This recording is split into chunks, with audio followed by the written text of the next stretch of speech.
Hello everyone, welcome to IU Medicos K. Especially this channel I made for Karnataka BMS students. I will explain the concepts in Kannada and sometimes in English also. This may help the students who want simple and clear understanding of Ayurveda subject. In this channel, I will teach subjects like Rachana Sharira, Kriya Sharira, Padartha Vignana, Samhita and Sanskrit in a very simple and exam oriented way. If you are a BAMS student, make sure to subscribe to this channel so you don't miss the upcoming classes. Let's start our first topic of Kriya Sharira, paper 1, Basic Principles of Ayurveda. In this Basic Principles of Ayurveda, first we learn the Dosha Dhatu Malamulam Hi Shariram.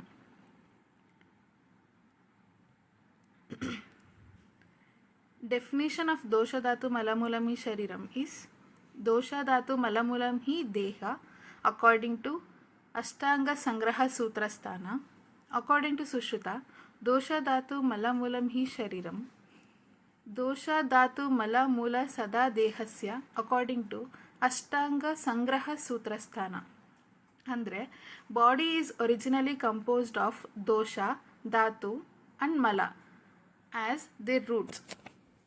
Our body, ನಮ್ಮ ದೇಹ ದೋಷ ಧಾತು ಮತ್ತು ಮಲ ಇಂದ composed ಆಗಿ form ಆಗಿರುತ್ತೆ. ದೋಷಾಸ್ ಅಂದರೆ ಯಾವ್ಯಾವು? ತ್ರಿದೋಷಾಸ್, ವಾತ ಪಿತ್ತ ಕಫ.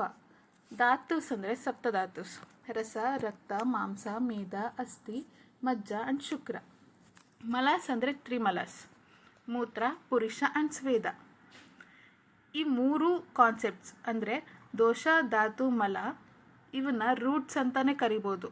ಹೇಗೆ ಮರಕ್ಕೆ ಅದರ ಬೇರಿಂದ ಪೋಷಣೆ ಎಲ್ಲ ಸಿಗುತ್ತೋ ಅದೇ ಥರ ನಮ್ಮ ದೇಹಕ್ಕೆ ಈ ಮೂರು ಕಾನ್ಸೆಪ್ಟ್ಸಿಂದ ಈ ಮೂರು ಕಂಪೋಸ್ಡ್ ಆಗಿ ನಮ್ಮ ದೇಹನ ನರಿಷ್ ಮಾಡುತ್ತೆ.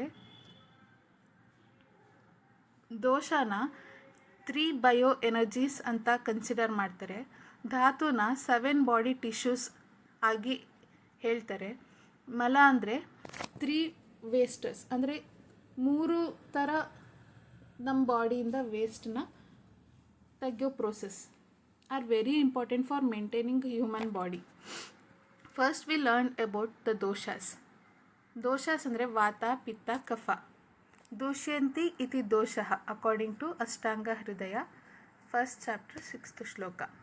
ಅಂದರೆ ದೋಷ is that which causes decay, destruction or vitiates ಧಾತು ಅಂಡ್ ಮಲ ವೆನ್ ಇನ್ ಅಗ್ರಿವೇಟೆಡ್ ಕಂಡೀಷನ್. ಯಾವಾಗ ನಮ್ಮ ಬಾಡೀಲಿ ಏನಾದರೂ ಅಗ್ರಿವೇಟ್ ಆಯಿತು ಅಂತಂದರೆ ಈ ಮೂರು ದೋಷಾಸು ಇಕ್ವಿಲಿಬ್ರಿಯಮ್ನ ಮೇಂಟೈನ್ ಮಾಡೋದಕ್ಕೆ ಹೆಲ್ಪ್ ಮಾಡುತ್ತೆ. ದೋಷಾಸು ಧಾತುಸು ಮತ್ತು ಮಲ ಇವು ಕೂಡ ಹೆಲ್ಪ್ ಮಾಡುತ್ತೆ. ವಾತ ಅಂದ್ರೇನು? ಚಲತ್ವ ಅಂದರೆ various types of movements in human body. ನಮ್ಮ ಬಾಡೀಲಿ ಯಾವುದೇ ಥರದ ಚಲತ್ವ ಆದರೂ, ನಡೆದ್ರು, ಮುಂದಕ್ಕೆ ಹೋದ್ರು ಅಥವಾ ಏನಾದರೂ ಮೂಮೆಂಟ್ ಆದ್ರೂ ನಮ್ಮ ಬಾಡೀಲಿ, ದಟ್ ಈಸ್ ಬಿಕಾಸ್ ಆಫ್ ವಾತ ದೋಷ. ಪಿತ್ತ ಅಂದರೆ ಡೈಜೆಷನ್ನು, ಟ್ರಾನ್ಸ್ಫಾರ್ಮೇಷನ್ನು ಮತ್ತು ಚೇಂಜ್. ನಮ್ಮ ಬಾಡೀಲಿ ಯಾವುದೇ ರೀತಿಯಾದ ಡೈಜೆಷನ್ ಆದ್ರೂ, ಟ್ರಾನ್ಸ್ಫಾರ್ಮೇಷನ್ ಆದ್ರೂ, ಚೇಂಜ್ ಆದ್ರೂ ಅದಕ್ಕೆ ಪಿತ್ತ ರೆಸ್ಪಾನ್ಸಿಬಲ್ ಆಗಿರುತ್ತೆ.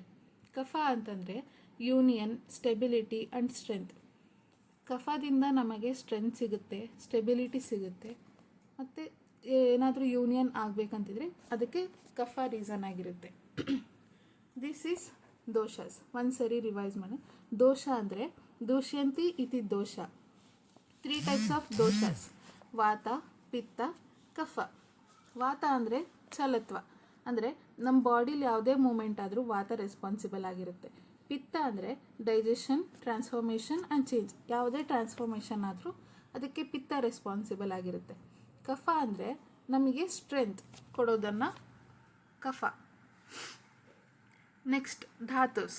ಧಾತುಸ್ ಆರ್ 7 ಟೈಪ್ಸ್, ಸಪ್ತಧಾತುಸ್. ಯಾವ್ಯಾವು ಅಂದರೆ ರಸ ರಕ್ತ ಮಾಂಸ ಮೇದ ಅಸ್ಥಿ ಮಜ್ಜ ಶುಕ್ರ. ಈಗ ರಸ ಧಾತುಸ್ತು ಫಂಕ್ಷನ್ಸ್ ಏನೇ ಕೇಳಿದ್ರು ಇವೆರಡರಲ್ಲಿ ಯಾವುದಾದ್ರೂ ಒಂದು ಶ್ಲೋಕ ಬರೆದ್ರೂ ನಡೆಯುತ್ತೆ. ಧಾರಣಾತ್ ಧಾತವಃ ಮೀನ್ಸ್ ಸಪೋರ್ಟ್ ಆ್ಯಂಡ್ ಸ್ಟ್ರೆಂತ್, ಅಥವಾ ಪ್ರೀಣನಂ ಜೀವನಂ ಲೇಪಃ ಸ್ನೇಹೋದಾರಣಪೂರಣೆ ಗರ್ಭೋತ್ಪಾದಶ್ಚ ಧಾತೂನಾಂ ಶ್ರೇಷ್ಠ ಕರ್ಮ ಕ್ರಮಾತ್ ಸ್ಮೃತಂ. ಪ್ರೀಣನ, ಜೀವನ, ಲೇಪ, ಸ್ನೇಹ, ಧಾರಣ, ಪೂರಣ, ಗರ್ಭೋತ್ಪಾದಶ್ಚ ಈ 7 ಫಂಕ್ಷನ್ಸು ಸಪ್ತಧಾತುಸ್ದು ಫಂಕ್ಷನ್ಸ್ ಆಗಿರುತ್ತೆ. ಫಸ್ಟ್ ರಸಧಾತುದು ಏನು ಫಂಕ್ಷನ್ ಅಂದರೆ ಪ್ರೀಣನ. ಪ್ರೀಣನ ಅಂತಂದರೆ ಫ್ರೆಶ್ನೆಸ್, ರಿಹೈಡ್ರೇಷನ್. ರಕ್ತಧಾತುದು ಏನು ಅಂತಂದರೆ ಜೀವನ, ಅಂದರೆ responsible for preservation of life. Third one ಮಾಂಸಧಾತು. ಮಾಂಸಧಾತು ಡಸ್ ಲೇಪನ, ಅಂದರೆ ಕವರಿಂಗ್. ನಮ್ಮ ಬಾಡಿನ ಕವರ್ ಮಾಡಿರೋದು ಮಾಂಸನೇ ಅಲ್ವಾ, ಸೊ ಇಟ್ ಡಸ್ ಲೇಪನ and it gives specific shape and size. Next ಮೇಧಧಾತು. ಮೇಧಧಾತು ಡಸ್ ಸ್ನೇಹನ, ಅಂದರೆ ಲುಬ್ರಿಕೇಶನ್. ಬಾಡಿದ ಆರ್ಗನ್ಸ್ನ ಸಾಫ್ಟ್ನೆಸ್ ಆಗಿ ನೋಡ್ಕೊಳ್ಳೋದು, ಅದೆಲ್ಲ ಮೇಧಧಾತುದು ಫಂಕ್ಷನ್. ನೆಕ್ಸ್ಟ್ ಅಸ್ಥಿಧಾತು. ಅಸ್ಥಿಧಾತು ಅಂದರೆ ಧಾರಣ, ಅಂದರೆ support and hold to body organs. ಅಸ್ಥಿ ಇರೋದ್ರಿಂದ ನಮ್ಮ ಬಾಡಿನ ಏನೋ ಒಂದು ಹೋಲ್ಡ್ ಮಾಡಿರುತ್ತೆ. ಇವಾಗ ಮಾಂಸ ಆದ್ರೂ ಅಸ್ಥಿನ ಹೋಲ್ಡ್ ಮಾಡಿರುತ್ತೆ, ಆ ಥರ. ಮಜ್ಜಧಾತು ಡಸ್ ಪೂರಣ, ಅಂದರೆ ಫಿಲ್ಡ್ ಇನ್ ಬಾಡಿ ಸ್ಟ್ರಕ್ಚರ್. ಶುಕ್ರಧಾತು ಇಟ್ ಡಸ್ ಗರ್ಭೋತ್ಪಾದಶ್ಚ, ರಿಪ್ರೊಡಕ್ಷನ್ ಪ್ರೊಸೆಸ್ಗೆ ಶುಕ್ರಧಾತು ಹೆಲ್ಪ್ ಮಾಡುತ್ತೆ. ಇದಿಷ್ಟು ಸಪ್ತಧಾತುಸ್ ಫಂಕ್ಷನ್ಸ್ ಏನು ಅಂದರೆ ಪ್ರೀಣನಂ, ಜೀವನಂ, ಲೇಪಃ, ಸ್ನೇಹೋ, ಧಾರಣ, ಪೂರಣೆ, ಗರ್ಭೋತ್ಪಾದಶ್ಚ ಧಾತೂನಾಂ ಶ್ರೇಷ್ಠ ಕರ್ಮ ಕ್ರಮಾತ್ ಸ್ಮೃತಂ. ರಸಧಾತು ಡಸ್ ಪ್ರೀಣನ, ರಕ್ತಧಾತು ಡಸ್ ಜೀವನ, ಮಾಂಸಧಾತು ಡಸ್ ಲೇಪನ, ಮೇಧಧಾತು ಡಸ್ ಸ್ನೇಹನ, ಅಸ್ಥಿಧಾತು ಡಸ್ ಧಾರಣ, ಮಜ್ಜಧಾತು ಡಸ್ ಪೂರಣ, ಶುಕ್ರಧಾತು ಡಸ್ ಗರ್ಭೋತ್ಪಾದಶ್ಚ. Next we learn mala. There are 3 malas: ಮೂತ್ರ, ಪುರುಷ ಆ್ಯಂಡ್ ಸ್ವೇದ. ಈ 3 ಮಲದ ಫಂಕ್ಷನ್ಸ್ ಏನು ಅಂತಂದರೆ ಅವಷ್ಟಂಭ ಪುರುಷಸ್ಯ, ಪುರುಷದು ಅವಷ್ಟಂಭ ಫಂಕ್ಷನ್ ಅದ್ರದ್ದು ರೆಸ್ಪಾನ್ಸಿಬಲ್. ಮೂತ್ರದೇನು ಅಂದರೆ ಕ್ಲೇದವಾಹನಂ, ಸ್ವೇದದು ಕ್ಲೇದ ವಿಧೃತಿ. ಪುರುಷದು ಅವಷ್ಟಂಭ, ಮೂತ್ರದು ಕ್ಲೇದವಾಹನಂ, ಸ್ವೇದದು ಕ್ಲೇದ ವಿಧೃತಿ. ಫಸ್ಟ್ ಪುರುಷದ್ ನೋಡೋದಾದರೆ ಅವಷ್ಟಂಬನ ಅಂದರೆ ದೇಹಧಾರಣ. ಪುರುಷ means faeces. Indirectly it support digestive fire.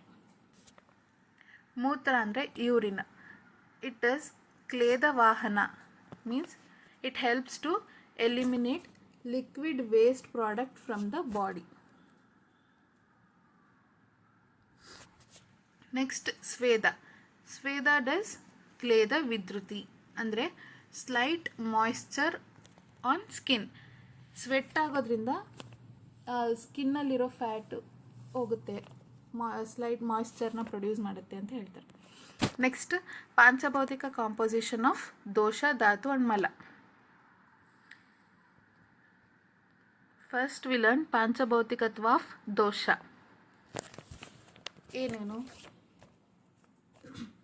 ವಾವ್ಯಾಕಾಶ ಧಾತುಭ್ಯಾಂ ವಾಯು, ಆಗ್ನೇಯಂ ಪಿತ್ತಂ, ಅಂಬಃ ಪೃಥ್ವಿಭ್ಯಾಂ ಶ್ಲೇಷ್ಮಃ. ಅಂದರೆ ವಾತದೋಷದಲ್ಲಿ ವಾಯು ಮತ್ತು ಆಕಾಶ ಮಹಾಭೂತ ಪ್ರಿಡಾಮಿನೆಂಟ್ ಇರುತ್ತೆ, ಪಿತ್ತದೋಷದಲ್ಲಿ ಅಗ್ನಿ ಮಹಾಭೂತ ಪ್ರಿಡಾಮಿನೆಂಟ್ ಇರುತ್ತೆ, ಕಫದೋಷದಲ್ಲಿ ಜಲ ಮತ್ತು ಪೃಥ್ವಿ ಮಹಾಭೂತ ಪ್ರಿಡಾಮಿನೆಂಟ್ ಇರುತ್ತೆ. ಅದಕ್ಕೆ ಶ್ಲೋಕಾಸ್ ಈ ಚಾರ್ಟ್ ಬರೆದ್ರೂ ನಡೆಯುತ್ತೆ. ಇಲ್ಲ ಎಕ್ಸ್ಟ್ರಾ ಮಾರ್ಕ್ಸ್ನ ಅಟ್ರ್ಯಾಕ್ಟ್ ಮಾಡಬೇಕು ಅಂತಂದರೆ ಈ ಶ್ಲೋಕಾಸ್, ಈ 3 ಶ್ಲೋಕಾಸ್ನ ಬರೆದ್ರೂ ನಡೆಯುತ್ತೆ. ನೆಕ್ಸ್ಟ್ ಪಾಂಚಭೌತಿಕತ್ವ ಆಫ್ ಧಾತು. ಫಸ್ಟ್ ರಸಧಾತುವಲ್ಲಿ ಜಲ ಮಹಾಭೂತ ಪ್ರಿಡಾಮಿನೆಂಟ್ ಇರುತ್ತೆ, ರಕ್ತಧಾತುವಲ್ಲಿ ತೇಜ ಮತ್ತು ಜಲ ಮಹಾಭೂತ ಪ್ರಿಡಾಮಿನೆಂಟ್ ಇರುತ್ತೆ,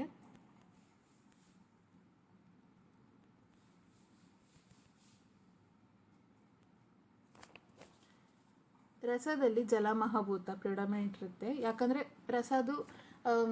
ರಸ ಅಂದ್ರೇ ಲಿಕ್ವಿಡ್ ಆಗಿರುತ್ತೆ, ನೀರಿನ ಥರ ಇರೋದ್ರಿಂದ ಜಲ ಮಹಾಭೂತ ಪ್ರಿಡಾಮಿನೆಂಟ್ ಇರುತ್ತೆ. ರಕ್ತದಲ್ಲಿ ತೇಜ ಮತ್ತು ಜಲ ಮಹಾಭೂತ ಪ್ರಿಡಾಮಿನೆಂಟ್ ಇರುತ್ತೆ. ಮಾಂಸದಲ್ಲಿ ಪೃಥ್ವಿ ಮಹಾಭೂತ ಪ್ರಿಡಾಮಿನೆಂಟ್ ಇರುತ್ತೆ. ಮೇಧದಲ್ಲಿ ಜಲ ಮತ್ತು ಪೃಥ್ವಿ ಮಹಾಭೂತ ಪ್ರಿಡಾಮಿನೆಂಟ್ ಇರುತ್ತೆ. ಅಸ್ಥಿಯಲ್ಲಿ ಪೃಥ್ವಿ ಮತ್ತು ವಾಯು ಮಹಾಭೂತ ಪ್ರಿಡಾಮಿನೆಂಟ್ ಇರುತ್ತೆ. ಮಜ್ಜದಲ್ಲಿ ಜಲ ಮಹಾಭೂತ ಪ್ರಿಡಾಮಿನೆಂಟ್ ಇರುತ್ತೆ. ಶುಕ್ರದಲ್ಲಿ ಜಲ ಮಹಾಭೂತ ಪ್ರಿಡಾಮಿನೆಂಟ್ ಆಗಿರುತ್ತೆ. ಇದಕ್ಕೆ ಆಶ್ರಯ ಭಾವದ ಶ್ಲೋಕದ ಸ್ಟಾರ್ಟಿಂಗ್ 2 ಲೈನ್ಸ್ ಶ್ಲೋಕ ಬರಿಬೋದು. ತತ್ರ ಸ್ಥಿನಿ ಸ್ಥಿತೋ ವಾಯು ಪಿತ್ತಂ ಸ್ವೇದ ರಕ್ತಯೋ ಶ್ಲೇಷ್ಮಾಶೇಷೇಷು ತೇನೇಶಂ ಆಶ್ರಯಿಣಾಮಿತಃ. ಈ ಶ್ಲೋಕ ಬರೆದ್ರೆ ಮಾರ್ಕ್ಸ್ಗೆ ಅಟ್ರಾಕ್ಟ್ ಮಾಡ್ದಂಗೆ ಆಗುತ್ತೆ, ಜಾಸ್ತಿ ಮಾರ್ಕ್ಸ್ ತಗೊಳ್ಳೋದಕ್ಕೆ.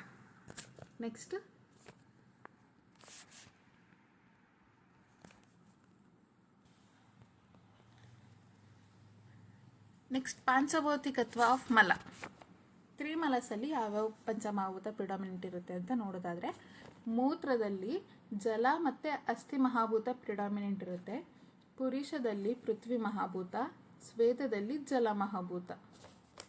ಈಗ ಫಸ್ಟಿಂದ ಯಾವ್ಯಾವುದರಲ್ಲಿ ಯಾವ್ದಾವ್ದು ಮಹಾಭೂತ ಪ್ರಿಡಾಮಿನೆಂಟ್ ಇರುತ್ತೆ ಅಂತ ನೋಡ್ಕೊಂಬರೋಣ. ಫಸ್ಟ್ ದೋಷದಲ್ಲಿ ವಾತದಲ್ಲಿ ವಾಯು ಮತ್ತು ಆಕಾಶ, ವಾವ್ಯಾಕಾಶ ಧಾತುಭ್ಯಾಂ ವಾಯು. ಪಿತ್ತದಲ್ಲಿ ಅಗ್ನಿ, ಆಗ್ನೇಯಂ ಪಿತ್ತಂ. ಕಫದಲ್ಲಿ ಜಲ ಮತ್ತು ಪೃಥ್ವಿ ಮಹಾಭೂತ, ಅಂಬಃ ಪೃಥ್ವಿಭ್ಯಾಂ ಶ್ಲೇಷ್ಮಃ.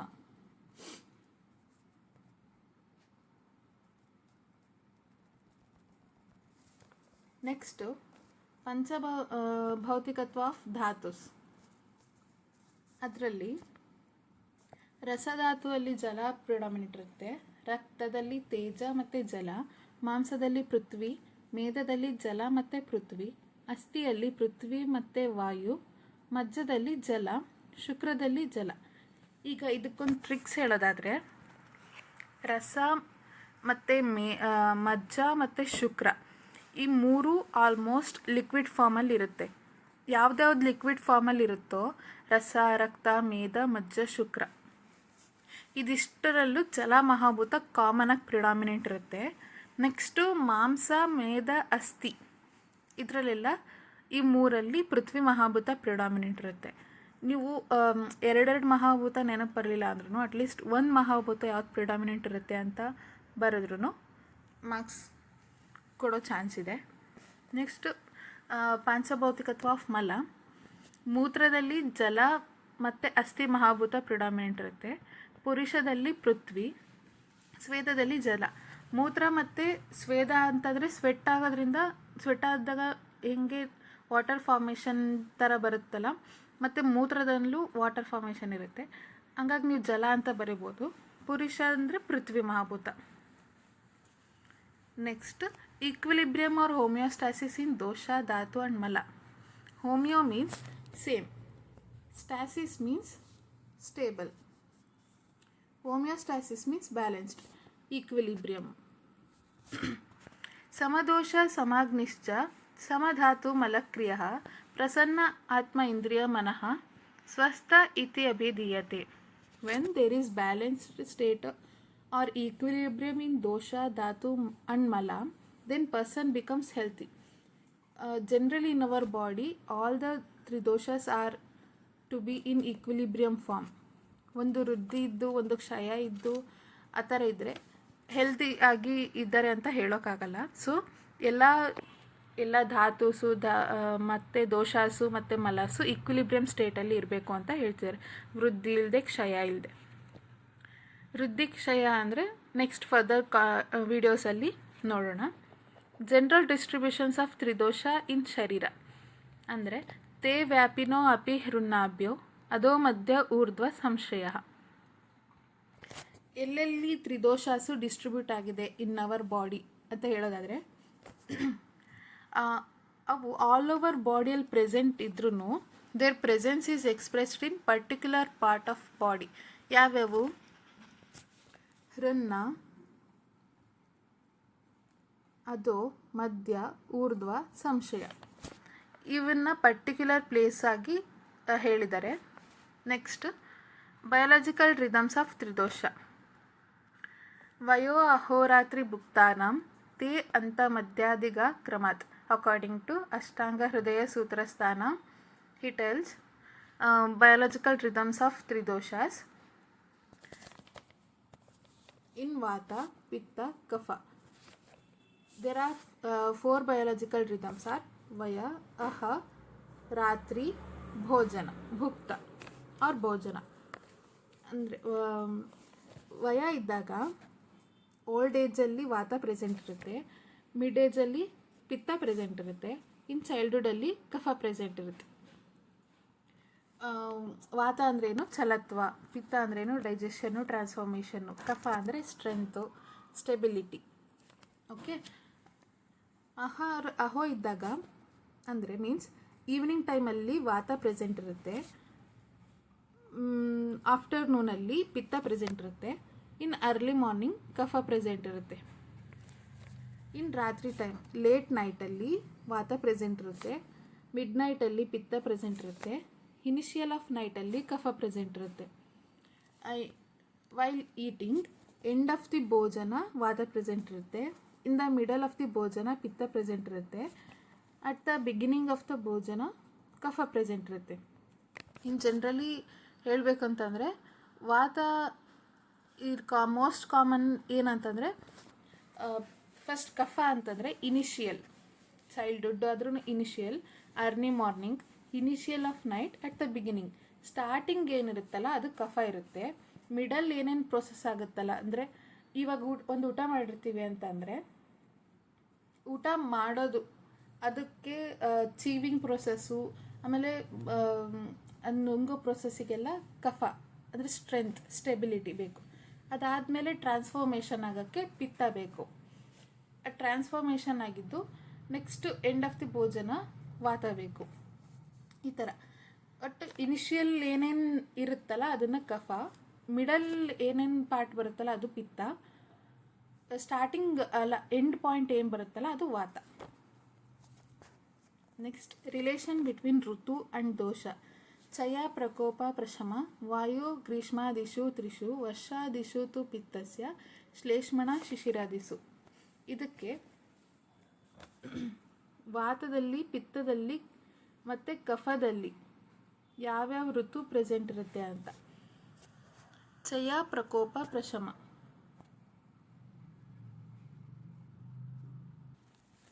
ವಿ ನೋ ದ ಋತುಸ್ ಶಿಶಿರ, ವಸಂತ, ಗ್ರೀಷ್ಮ, ವರ್ಷ, ಶರದ್, ಹೇಮಂತ್.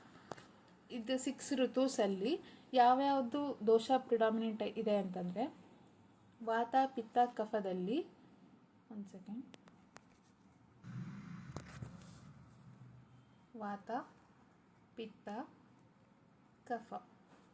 ಕೆಳಗಿಂದ ಹೋಗೋದಾದರೆ ಶಿಶಿರ, ವಸಂತ, ಗ್ರೀಷ್ಮ, ನೆಕ್ಸ್ಟ್ 3 ವರ್ಷ, ಶರತ್, ಹೇಮಂತ್. ಇದು ಮೇಲ್ವಾತಾಗೆ. ಇದು ಕಫದಲ್ಲಿ ಗ್ರೀಷ್ಮ, ಪಿತ್ತದಲ್ಲಿ ವಸಂತ, ಶರತ್. ಗ್ರೀಷ್ಮ, ವಸಂತ ನಾಟ್ ವರ್ಷ, ವರ್ಷ, ಶರತ್. ಈ ಥರ ಚಾರ್ಟ್ ಹಾಕಬೇಕು.